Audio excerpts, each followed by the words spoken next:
છે ત્યારે જુઓ ગુજરાતની રાજનીતિના સૌથી મોટા સમાચારમાં કોને મળશે મોકો, કોણ એક્ઝિટ થશે, આ તમામ ખબરોની વચ્ચે શું કોઈ સરપ્રાઈઝ છે, શું થવા જઈ રહ્યું છે, આવો જોઈએ, જાણીએ, સમજીએ।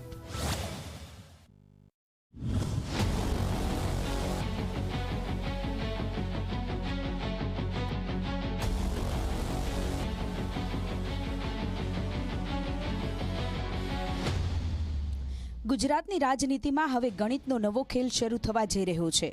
મુખ્યમંત્રી ભૂપેન્દ્ર પટેલના મંત્રીમંડળમાં ટૂંક સમયમાં મોટો ફેરફાર થવાનો છે। 17 ઓક્ટોબરે ભવ્ય શપથ ગ્રહણ સમારંભ યોજાવાનો છે। દરેક ધારાસભ્યોને 2 દિવસ ગુરુવાર અને શુક્રવારે ગાંધીનગરમાં જ રહેવા સૂચના અપાઈ છે। ગુજરાતના નવા મંત્રીમંડળની એક્સક્લુઝિવ જાણકારી આપતા ઝી 24 કલાકના એડિટર દીક્ષિત સોનીએ શું કહ્યું, સાંભળો। કે મંત્રીમંડળના વિસ્તરણને લઈને અને નવા મંત્રીઓની એન્ટ્રીને લઈને ઘણી બધી અટકળો લાગી રહી છે। ઘણી આપણા બધા મીડિયાના મિત્રોએ ઘણા બધા દિવસો આપ્યા છે કે ધનતેરસે થશે કે કઈ તારીખે થશે।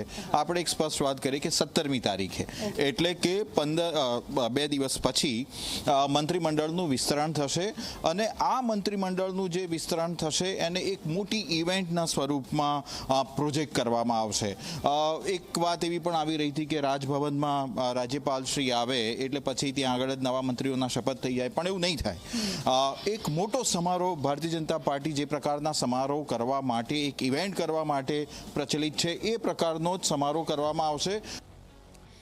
સૂત્રો પાસેથી જે જાણકારી મળી તે મુજબ નાણામંત્રી કનુ દેસાઈ, અન્ન અને પુરવઠા રાજ્યમંત્રી ભીખુસિંહ પરમાર, બચુ ખાબડ, રાઘવજી પટેલ, મુળુ બેરા અને ભાનુ બાબરિયા જેવા કેટલાક મંત્રીઓની એક્ઝિટ થઈ શકે છે। બીજી તરફ જયેશ રાદડિયા, મહેશ કસવાલા, અલ્પેશ ઠાકોર, જીતુ વાઘાણી, કેયુર રોકડિયા, જીતુ ચૌધરી, સંગીતા પાટીલ, ઉદય કાનગડ અને રીવાબા જાડેજા જેવા ચહેરાઓને નવા મંત્રી તરીકે સ્થાન મળી શકે છે। અર્જુન મોઢવાડિયા જે છે એમની એક એન્ટ્રી થવાની પૂરી શક્યતા છે। સીજે ચાવડા ની એન્ટ્રી થવાની પણ એક મોટી શક્યતા છે, પણ જો બળવંતસિંહ રાજપૂતને કન્ટિન્યુ કરવામાં આવે છે તો કદાચ સીજેને બહાર બેસવું પડે એવી એક શક્યતા છે। અને આમ મોટી એવું લાગી રહ્યું છે કે બળવંતસિંહ રાજપૂતનું જે પ્રકારનું કામગીરી એમની રહી છે તેમને કન્ટિન્યુ કરવામાં આવી શકે છે, પણ સીજે ચાવડાને પણ જે રીતે ભારતીય જનતા પાર્ટીમાં લાવવામાં આવ્યા હતા એટલે ક્યાંક ને ક્યાંક એમને કમ્પન્સેટ કરવા ખૂબ જ જરૂરી થઈ જાય છે અને એટલા માટે એવું લાગે છે કે કદાચ બળવંતસિંહની એક્ઝિટ થાય અને સીજે ચાવડા ઇન થઈ શકે છે। એવી પણ વાત ચર્ચામાં આવી રહી હતી, આપણે બધા લોકો સાથે વાત કરતા હોઈએ છીએ એમાં કે ભાઈ ડેપ્યુટી સીએમ વાળી ફોર્મ્યુલા આવે। મને નથી લાગતું કે ડેપ્યુટી સીએમ વાળી કોઈ ફોર્મ્યુલા આવે। એક મોટો ચહેરો એટલે કે જીતુ વાઘાણીની રીએન્ટ્રી થશે, એટલે જીતુ વાઘાણી એક મોટો ચહેરો બની શકે છે।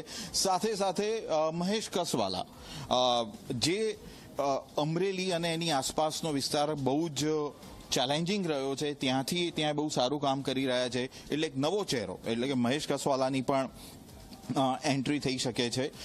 ખાસ કરીને મધ્ય ગુજરાતની વાત કરવામાં આવે, ઠાકોર સમાજની વાત કરવામાં આવે તો સૂત્રો એમ પણ કહી રહ્યા છે કે અલ્પેશ ઠાકોરની પણ એન્ટ્રી નક્કી છે। નવા મંત્રીમંડળમાં સૌરાષ્ટ્ર અને લેઉવા પાટીદાર ફેક્ટરને ખાસ ધ્યાનમાં રાખવામાં આવશે। સાથે જ પાટીદાર, ઓબીસી, કોળી, એસસી એસટી અને ઉત્તર દક્ષિણ મધ્ય ગુજરાતના સંતુલન પર પણ પાર્ટી ધ્યાન રાખશે। હાલના મંત્રી ઋષિકેશ પટેલ, બળવંતસિંહ રાજપૂત, હર્ષ સંઘવી, કુંવરજી બાવળિયા, કુબેર ડિંડોર, પ્રફુલ પાનસેરિયા, પરસોત્તમ સોલંકી અને મુકેશ પટેલને ફરીથી લોટરી લાગી શકે છે।